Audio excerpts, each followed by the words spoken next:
मैले तिमीलाई। Good afternoon, जय मसी सबै साथीहरूलाई। र आज चाहिँ है सम्धीज्यूसँग चाहिँ र मैले उहाँसँग चाहिँ कुराहरू भयो है, र भेटघाट पनि भयो। र तपाईँहरूले यो भिडियोलाई चाहिँ नछुटाई स्किप नगरिकन हेर्नुहोस्, रमाइलो छ र कस्तो लाग्छ कमेन्ट गर्नुहोस् है। आउनुहोस् सुरु गरौँ ल है। आज चाहिँ यहाँ हामीले काम गरिराख्नु भएको जग्गामा चाहिँ हाम्रा है एभरग्रिन गीत गाउनु हुने है। तपाईँले उहाँलाई देख्नु साथसाथ गीतहरू पनि अब तपाईँहरूले सोचिहाल्नु भयो कुन चाहिँ गीत गाउनु भएको थियो भन्ने है। र उहाँलाई चाहिँ अलिकति म है सोध्नु चाहन्छु केही कुराहरू। अब तपाईँलाई चाहिँ हाम्रो त तपाईँ त सम्झी भनेर सम्बोधन गर्छ ल। र अब तपाईँ चाहिँ अहिले चाहिँ नाम्चीबाट आउनु भएको कि? म चाहिँ अहिले यता मेरो आफ्नो जुन गाउँ छ बस्ती, हजुर तिउचार वेस्ट सिक्किमबाट म नाम्चीतर्फ लागेको है। नाम्चीतर्फ लाग्दा यहाँ रिङसिङबुङमा जहाँ मेरो दाजु अनि भाउजू हुनुहुन्छ उहाँको घरमा आज म बसेको छु।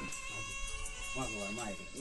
अन्त तपाईँलाई यहाँ आउँदाखेरि केही बाटोमा त असुविधा त भएन होला है? असुविधा भएन, किन एकदमै राम्रो छ बाटो भाइ।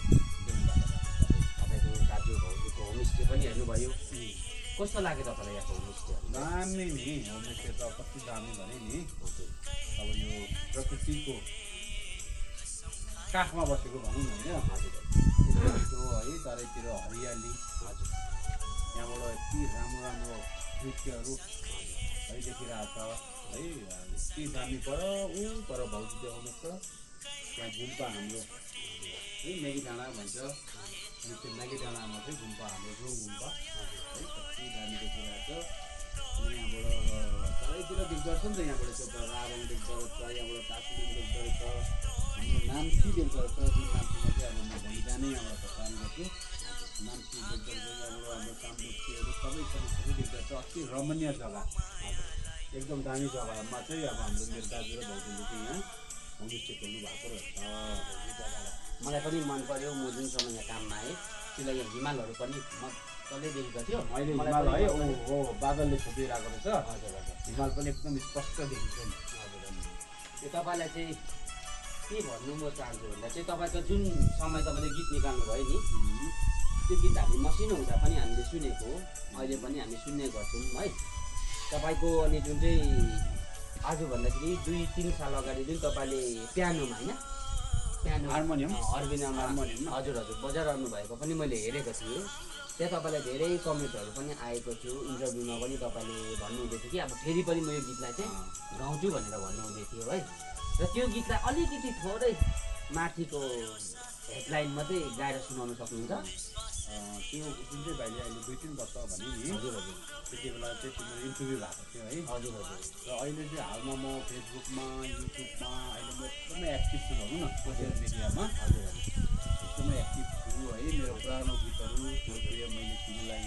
प्रिय मैले तिमीलाई भन्ने गीत छैन भुल्न सकिन त्यो गीत अलिकति तिमीदेखि टाढा जान सकिन, प्रिय मैले तिमीलाई भुल्न सकिन, तिमीदेखि टाढा जान सकिन, सँगै हिँडेको सँगै डुलेको ओह्राली उकाली भुल्न सकिन भन्दाखेरि चाहिँ मलाई यही बाटोहरूको याद आयो क्या। अब यो बाटो है ओह्राली उकाली बाटो छ, कति रमणीय बाटो छ। त्यो जग्गामा चाहिँ त्यो गीत पनि मिठो लाग्दो रहेछ क्या। त्यो गीत छ नि प्रिय मैले। अब यो गीतहरू चाहिँ अब आजभन्दा 25-26 वर्ष अगाडि निस्केको। त्यति बेला चाहिँ अब भाइ मेरो सम्बोधनले सम्धि पर्दो रहेछ है।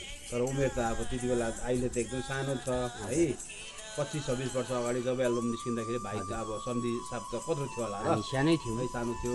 तर अहिले पनि 25 वर्षपछि पनि भाइले अब सम्धिले भाइ नै खालि भन्नु आउँदो रहेछ। सम्झे साहबले चाहिँ अब मेरो गीतको यसरी अब प्रशंसा गर्दा मलाई खुसी लाग्यो क्या। हजुर हजुर अनि अहिले जान्नमा आउँदाखेरि चाहिँ सम्झे साहबको पनि युट्युब च्यानल रहेछ हजुर है।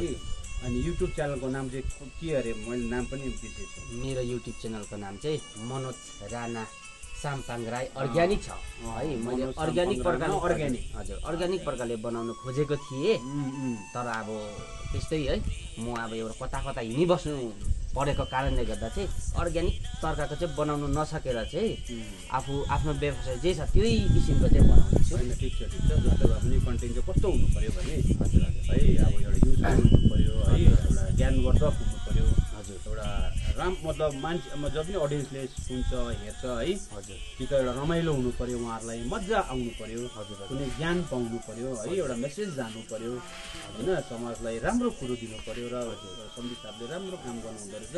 त्यसको लागि एकदम धेरै धेरै बधाई। अनि म पनि मेरोबाट धेरै धेरै सपोर्ट।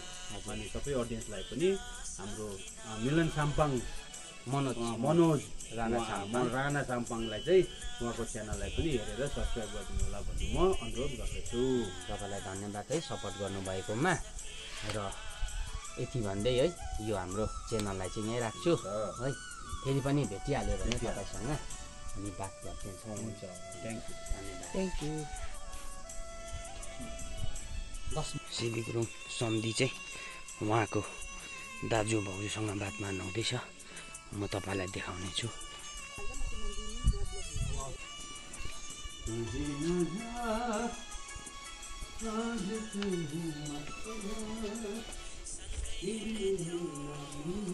सकेनस् है ल, उहाँहरू चाहिँ अब घर फर्किनु हुँदैछ।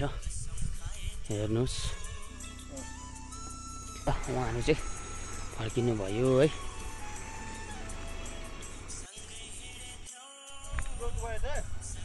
हुन्छ हुन्छ ल, बिस्तारै जानुहोस्। हुन्छ भाइ,